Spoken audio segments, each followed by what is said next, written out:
Hello students, आज हम कक्षा छठी का हिंदी विषय का पाठ नंबर 2 जिसका नाम है बचपन वह पढ़ने जा रहे हैं। बचपन पाठ की लेखिका कृष्णा सोबती जी हैं। प्रस्तुत पाठ कृष्णा सोबती द्वारा रचित है। यह पाठ हिंदी साहित्य की संस्मरण विधा पर आधारित है, जिसमें लेखिका ने बच्चों तथा छात्रों को अपने बचपन के बारे में कुछ बताना चाहा है। मैं तुम्हें अपने बचपन की ओर ले जाऊंगी। इसमें जो लेखिका है वो अपने बचपन के बारे में बता रही हैं कि मैं तुम्हें अपने बचपन की ओर ले जाना चाहती हूँ। मैं तुमसे कुछ इतनी बड़ी हूँ कि तुम्हारी दादी भी हो सकती हूँ, तुम्हारी नानी भी, बड़ी बुआ भी और बड़ी मौसी भी। परिवार में मुझे सभी लोग जीजी कहकर ही पुकारते हैं। यानी कि लेखिका कहती है कि मैं कुछ इतनी बड़ी हूँ कि तुम्हारी दादी या नानी की उम्र की हो चुकी हूँ। हाँ, अब मैं इन दिनों कुछ बड़ा यानी उम्र में सयाना महसूस करने लगी हूँ। शायद इसलिए कि पिछली शताब्दी में पैदा हुई थी। मेरे पहनने ओढ़ने में भी काफ़ी बदलाव आए हैं। पहले मैं रंग बिरंगे कपड़े पहनती रही हूँ, नीला, जामुनी, ग्रे, काला, चॉकलेटी। अब मन कुछ ऐसा करता है कि सफ़ेद पहनो, गहरे नहीं हल्के रंग। मैंने पिछले दशकों में तरह तरह की पोशाकें पहनी हैं। पहले फ्रॉक, फिर निकर वॉकर, स्कर्ट, लहंगे, गरारे और अब चूड़ीदार और घेरदार कुर्ते। बचपन के कुछ फ्रॉक तो मुझे अब तक याद हैं। हल्की नीली और पीली धारी वाला फ्रॉक, गोल कॉलर और बाजू पर भी गोल कफ, एक हल्के गुलाबी रंग का बारीक चुन्नटों वाला घेरदार फ्रॉक, नीचे गुलाबी रंग की फ्रिल। उन दिनों फ्रॉक के ऊपर की जेब में रुमाल और बालों में इतराते रंग बिरंगे रिबन का चलन था। रिबन क्या होता है? जो बालों में बांधने का एक कपड़ा सा होता है, पतला सा, उसको रिबन बोलते हैं। लेमन कलर का बड़े प्लेटों वाला गर्म फ्रॉक जिसके नीचे फर टंकी थी। फर होते हैं वो जो जैसे पक्षियों के मुलायम बाल होते हैं, उसको फर बोलते हैं। 2 ट्यूनिक भी याद हैं, एक चॉकलेट रंग का और अंदर की कोटी प्याजी, दूसरा ग्रे और उसके साथ सफ़ेद कोटी। ट्यूनिक क्या होता है? जो हम स्कूल यूनिफॉर्म में पहनते हैं, जो ऊपर कंधे से लेकर और घुटनों तक होती है एक ही ड्रेस, उसको बोलते हैं ट्यूनिक। मुझे अपने मोजे और स्टॉकिंग भी याद हैं। बचपन में हमें अपने मोजे खुद धोने पड़ते थे। मोजे किसको कहते हैं यहाँ? जुराब को। वह नौकर या नौकरानी को नहीं दिए जा सकते थे, इसकी सख्त मनाही थी। हम बच्चे इतवार की सुबह इसी में लगाते। धो लेने के बाद अपने अपने जूते पॉलिश करके चमकाते। जब जूते कपड़े या ब्रश से रगड़ते तो पॉलिश की चमक उभरने लगती। सरवर, मुझे आज भी बूट पॉलिश करना अच्छा लगता है। हालांकि अब नई नई किस्म के शू आ चुके हैं। शू यहाँ पे किसको कहा गया है? जूतों को। कहना होगा कि ये पहले से कहीं ज़्यादा आरामदेह है। हमें जब नए जूते मिलते उनके साथ ही छालों का इलाज शुरू हो जाता था। यानी कि जो पहले जूते आते थे, वो जो नए जूते होते थे वो काट देते थे पैरों को, और काटने से छाले पड़ जाते थे। जब कभी लंबी सैर पर निकलते अपने पास रुई जरूर रखते। जूता लगा तो रुई मोजे के अंदर। हाँ, हमारे तुम्हारे बचपन में बहुत फ़र्क हो चुका है। हर शनिचर को हम ऑलिव ऑयल या कैस्टर ऑयल पीना पड़ता। हर शनिचर शनिवार को कहा गया है। ऑलिव ऑयल होता है जैतून का तेल, और कैस्टर ऑयल होता है अरंडी का तेल। तो लेखिका को हर शनिवार को ये पीना पड़ता था। यह एक मुश्किल काम था। शनिचर को सुबह से ही नाक में इसकी गंध आने लगती। गंध क्या होता है? बदबू। छोटे शीशे के गिलास जिन पर ठीक खुराक के लिए निशान पड़े रहते, उन्हें देखते ही मितली होने लगती। मितली का अर्थ है यहाँ पे उल्टी। मुझे आज भी लगता है कि अगर हम न भी पीते वह शनिवारी दवा तो कुछ ज़्यादा बिगड़ने वाला नहीं था, सेहत ठीक ही रहती।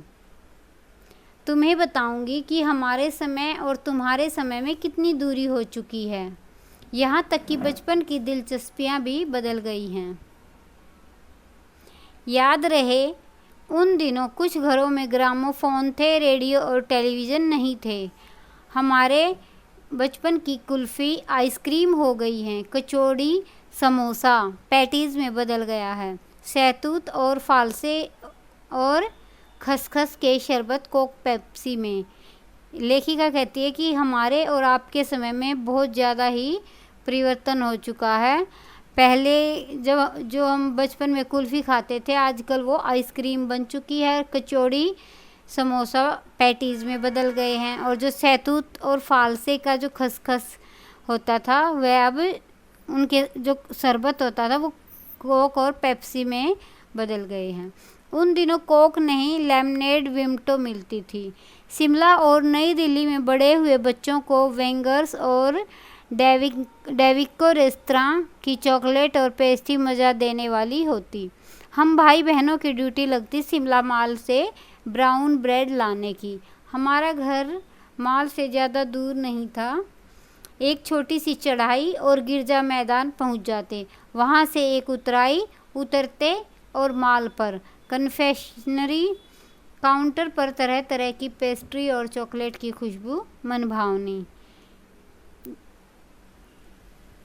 हमें हफ्ते में एक बार चॉकलेट खरीदने की छूट थी। सबसे ज़्यादा मेरे पास ही चॉकलेट टॉफ़ी का स्टॉक रहता। मैं चॉकलेट लेकर खड़े खड़े कभी न खाती, घर लौटकर साइड बोर्ड पर रख देती और रात के खाने के बाद बिस्तर पर लेटकर मज़ा ले लेकर खाती। शिमला के काफ़ल भी बहुत याद आते हैं, खट्टे मीठे, कुछ एकदम लाल, कुछ गुलाबी, रस भरे कसमल सोचकर ही मुंह में पानी भर आए। चेस्टनट एक और गजब की चीज़, आग पर भुने जाते और फिर छिलके उतारकर मुंह में। चने जोर गरम और अनारदाने का चूर्ण, हाँ चने जोर गरम की पुड़िया जो तब थी वह अब भी नज़र आती है। पुराने कागज़ों से बनाई हुई इस पुड़िया में निरा हाथ का कमाल है। नीचे से तिरछी लपेटते हुए ऊपर से इतनी चौड़ी कि चने आसानी से हथेली पर पहुंच जाएं। एक वक्त था जब फिल्म का गाना चना जोर गरम बाबू मैं लाया मज़ेदार, चना जोर गरम उन दिनों स्कूल के हर बच्चे को आता था। कुछ बच्चे पुड़िया पर तेज मसाला बुरकवाते, पूरा गिरजा मैदान घूमने तक यह पुड़िया चलती। एक एक चना पापड़ी मुंह में डालने और कदम उठाने में एक खास ही लय रफ्तार थी। छुटपन में हमने शिमला रिज पर बहुत मज़े किए हैं, घोड़ों की सवारी की है। शिमला के हर बच्चे को कभी न कभी यह मौका मिल ही जाता था। हम जाने क्यों घोड़ों को कुछ कमतर करके समझते, उन पर हंसते थे। ननिहाल के घोड़े हष्ट पुष्ट और खूबसूरत। उनकी बात फिर कभी, यानी कि ननिहाल क्या होता है, नाना का घर। तो लेखिका कह रही है कि जो हम मेरे नाना के घर पे जो घोड़े थे वो बहुत हष्ट पुष्ट होता, ताज़े मोटे ताज़े जो घोड़े थे वो बहुत मोटे ताज़े थे और बहुत ही खूबसूरत थे, सुंदर थे। उनकी बात फिर कभी, यानी कि उनके बारे में लेखिका कह रही कि मैं फिर कभी बताऊंगी। शाम को रंग बिरंगे गुब्बारे, सामने जाखू का पहाड़, ऊंचा चर्च की घंटियां बजती तो दूर दूर तक उनकी गूंज फैल जाती। लगता इसके संगीत से प्रभु यीशु स्वयं कुछ कह रहे हैं। सामने आकाश पर सूर्यास्त हो रहा है। सूर्यास्त क्या होता है, सूर्य का छिपना। गुलाबी सुनहरी धारियां नीले आसमान पर फैल रही हैं। दूर दूर फैले पहाड़ों के मुखड़े गहराने लगे और देखते देखते बत्तियां टिमटिमाने लगी। रिज पर की रौनक और माल की दुकानों की चमक के भी क्या कहने। स्कैंडल पॉइंट की भीड़ से उभरता कोलाहल, कोलाहल का क्या अर्थ है, शोर। यानी कि जो स्कैंडल पॉइंट था एक जगह का नाम है वहाँ पे, और उस पर जो भीड़ उभरती थी और वहाँ भीड़ का जो शोर होता था वो देखने लायक था। सर्वर्स कैंडल पॉइंट के ठीक सामने उन दिनों एक दुकान हुआ करती थी जिसके शोरूम में शिमला कालका ट्रेन का मॉडल बना हुआ था। इसकी पटरियां, उस पर खड़ी छोटे छोटे डिब्बों वाली ट्रेन, एक और लाल टिन की छत वाला स्टेशन और सामने सिग्नल देता खंबा, थोड़ी थोड़ी दूरी पर बनी सुरंगें। जो पहाड़ी एरिया होता है, शिमला की बात बता रही इस पाठ में लेखिका ने शिमला के बारे में बताया है कि वहाँ पर पहाड़ियाँ होती हैं शिमला में, ठीक है। और पहाड़ों को काट कर ही रेल की लाइनें बिछाई जाती हैं और पहाड़ों के बीच में से ही सुरंगें भी बना दी जाती हैं। तो जो ट्रेन थी उसका मॉडल बना रखा था और एक लाल टीन की छत वाला स्टेशन भी था वहाँ पे और सामने सिग्नल देता एक खंबा और थोड़ी थोड़ी दूर पर बनी सुरंगें भी थी। पिछली सदी में तेज़ रफ्तार वाली गाड़ी वही थी। आजकल तो बहुत सारी गाड़ियाँ आ चुकी हैं, ट्रेनें आ चुकी हैं जो एक्सप्रेस होते हैं, लेकिन उस समय में जो कालका एक्सप्रेस है, शिमला कालका ट्रेन, वो सबसे तेज़ चलने वाली गाड़ी थी। कभी कभी हवाई जहाज़ भी देखने को मिलते। दिल्ली में जब भी उनकी आवाज़ आती, बच्चे उन्हें देखने बाहर दौड़ते। दिखता एक भारी भरकम पक्षी उड़ा जा रहा है पंख फैलाकर, यह देखो, और वह गायब।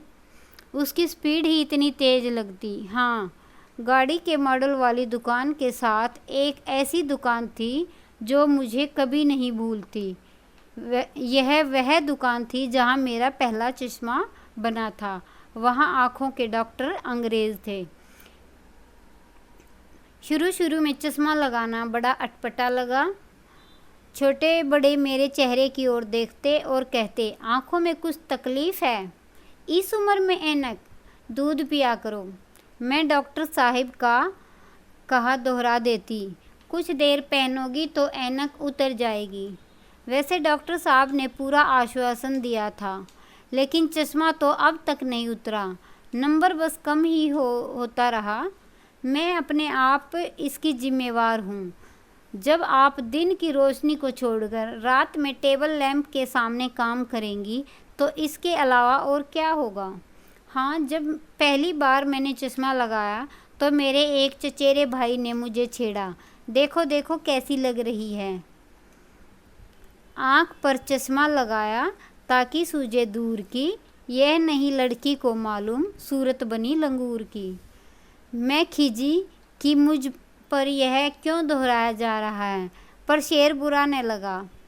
जब वह चाय पीकर चले गए तो मैं अपने कमरे में जाकर आईने के सामने खड़ी हो गई। कई बार अपने को देखा, ऐनक उतारी, फिर पहनी, फिर उतारी, देखती रही। सूरत बनी लंगूर की, नहीं, हाँ। मैंने अपने छोटे भाई का टोपा उठाकर सिर पर रखा। कुछ अजीब लगा, अच्छा भी और मजाकिया भी। तब की बात थी। अब तो चेहरे के साथ घुल मिल गया है चश्मा। जब कभी उतरा हुआ होता है तो चेहरा खाली खाली लगने लगता है। याद आ गया वह टोपा, काली फ्रेम का चश्मा और लंगूर की सूरत। हाँ, इन दिनों शिमला में मैं सिर पर टोपी लगाना पसंद करती हूँ। मैंने कई रंगों की जमा कर ली हैं। कहाँ दुपट्टों का ओढ़ना और कहाँ सहज सुहल सुबीते वाली हिमाचली टोपियाँ। ये आपका पाठ नंबर 2 बचपन पूरा हो गया है। इसके प्रश्न उत्तर आप खुद कर सकते हो। आपको पाठ समझ में आ गया होगा। ठीक है बेटा? ठीक है, आज के लिए इतना ही। Thank you. Have a nice day.